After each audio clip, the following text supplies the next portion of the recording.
మీ పరిస్థితి ఏంటో తెలియదు కానీ మా చిన్నప్పుడు మాత్రం ఇది లేని జీవితం ఊహించలేం. తెలుగులో పిన్నీసు, ఇంగ్లీష్లో సేఫ్టీ పిన్ను. చొక్కా గుండి ఊడిపోతే పిన్నీసు పెట్టుకునేవాళ్ళం. నిక్కర్ లూజ్ అయితే పిన్నీసు, స్కూల్ బ్యాగ్ జిప్పు చిరిగిపోతే పిన్నీసు, ఏదైనా తడికకి పేపర్ అంటించడానికి పిన్నీసు, పిన్నీసులన్నీ ఒకచోట పెట్టడానికి కూడా పిన్నీసు. ఇలా ప్రతిరోజు పిన్నీసు వాడిన సందర్భాలు మా చిన్నప్పుడు మాత్రం చాలా అరుదు. ఎంతలా అంటే కొంతమంది ఆడవాళ్ళు మంగళసూత్రానికి కూడా 2-3 పిన్నీసులు పెట్టుకోవడం చూస్తుంటాం, ఏదైనా ఎమర్జెన్సీ వస్తే వాడుకోవడానికి. ఎంత ముఖ్యమైన పిన్నీస్ చరిత్ర అసలు మీలో ఎంతమందికి తెలుసు? ఒక ఆయన తన స్నేహితుడి దగ్గర చేసిన అప్పుని ఎలా తీర్చాలా అని ఆలోచిస్తున్నప్పుడు అనాలోచితంగా చేసిన ఒక చిన్న పనే ఈ పిన్నీసు సృష్టికి దారితీసింది. ఆ కథే ఈరోజు మీ కుతూహలం కోసం. అరుణ్, కుతూహలశాల నుండి.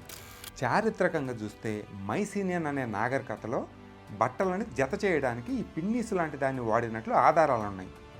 ఈ నాగరికత సామాన్య శకపూర్వం 15వ శతాబ్దంలోనిది. అంటే ఇప్పటికి 3500 సంవత్సరాల పూర్వపుది. ఆ తర్వాత గ్రీకులు, రోమన్లు దీన్ని అందిపుచ్చుకొని వివిధ రకాల ఆకృతుల్లో దాన్ని ఫిబూలా అనే పేరుతో డెవలప్ చేశారు. సామాన్య శకం 3వ శతాబ్దం కల్లా దీని మధ్యలో మెలితిప్పి ఇప్పటి పిన్నీసు రూపానికి దగ్గరగా తీసుకొచ్చారు.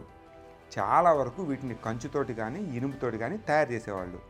కానీ ఇష్యూ ఏంటంటే వీటి మొనలు సూదిగా ఉండి అవి పెట్టుకునే వాళ్ళకి గుచ్చుకుంటూ తెగ ఇబ్బంది పెట్టేవి.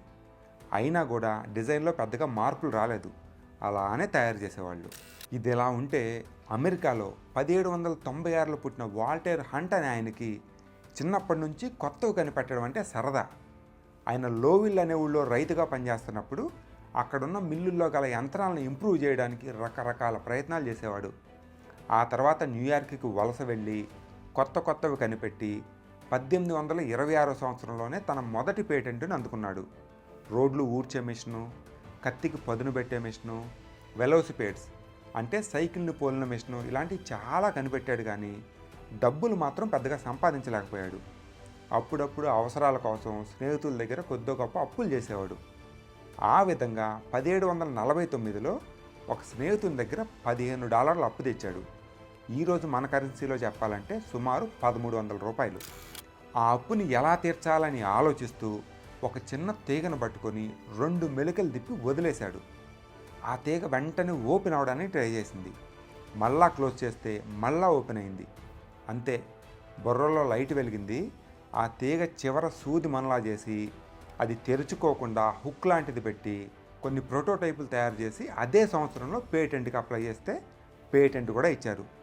అదే ఈరోజు మనం అందరం వాడే పిన్నీసు. ఆయన చేసిన డిజైన్లో తర్వాత అసలు పెద్దగా మార్పులు కూడా అవసరం పడలేదు, అంత బాగుంది ఆ డిజైను.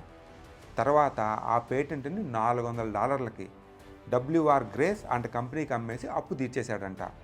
ఆ అమ్మిన విలువ ఈరోజు మన కరెన్సీలో సుమారు 35,000. ఆ కంపెనీ మాత్రం పిన్నీసులు తయారు చేసి అవి అమ్మి కొన్ని 100 కోట్ల లాభాలు పొందింది. పిన్నీస్ అనే కాదు, మనం వేసుకునే చొక్కా కాలర్లో ఒక గట్టి కాగితం లాంటి గుడ్డ ముక్క పెడతారు కదా, ముడతలు పడిపోకుండా, అది కూడా ఆయన ఐడియానే. ఇదే కాదు, మనం చేత్తో బట్టలు కుట్టే సూదికి బెజ్జం ఎక్కడుంటుంది? ఒకవైపు సూదిగా ఉండి వేరే చివరిలో బెజ్జం ఉంటుంది, అవునా? ఆ కన్నాన్ని ఆ చివరి నుండి సూదిగా ఉన్న మన వైపుకి తెచ్చి ఈరోజు అందరం వాడే కుట్టు మిషన్లోకి చేర్చింది కూడా ఆయనే. వినడానికి చాలా చిన్నగా ఉన్నా కూడా ఆ రోజుల్లో అది రెవల్యూషనరీ ఐడియా. అది లేకపోతే కుట్టు మిషనే సాధ్యం కాదు. కుట్టు మిషన్ లేకపోతే ఇంతమందికి బట్టలో చేత్తో కుట్టడం అసాధ్యం. అవునంటారా కాదంటారా? ఇలాంటివి ఒక 25 దాకా ఆయన సృష్టించిన పరికరాలని ఈ రోజుకి ఇంకా మనం వాడుతున్నాం. అది వాటి గొప్పతనం. ఇన్ని కనిపెట్టినా కూడా ఆయన పెద్దగా సంపాదించుకుంది లేదు. దానికి ఆయన మంచి మనస్తత్వం కూడా ఒక కారణం అని చెప్తారు. ఉదాహరణకి కుట్టు మిషన్ కనిపెట్టిన తర్వాత దాన్ని తన కూతురికి చూపించాడంట. అది కానీ మార్కెట్లోకి వస్తే చేతితో బట్టలు కుట్టే పని చేస్తున్న కొన్ని వేల మంది మహిళలు రోడ్డున పడతారు అని ఆ అమ్మాయి చెప్తే దానిని పేటెంట్ చేయించడానికి ఇష్టపడలేదు. ఆ తర్వాత వేరే వాళ్ళు ఈయన ఐడియాతో కుట్టు మిషన్ తయారు చేస్తే ఈయన కోర్టుకు కూడా వెళ్ళాడు. ఆ కేసును క్లియర్ చేయడానికి వాళ్ళు ఆ రోజు కరెన్సీలోనే సుమారు $1.5 మిలియన్ ఇవ్వడానికి సిద్ధపడ్డారు. కాకపోతే ఆ డబ్బులు అందుకోకుండానే న్యూమోనియాతో చనిపోయాడు మన వాల్టర్ హంట్. ఇంత గొప్ప మనిషి గురించి మనం తెలుసుకోకపోతే ఏం బాగుంటుంది. అందుకే ఈ వీడియో.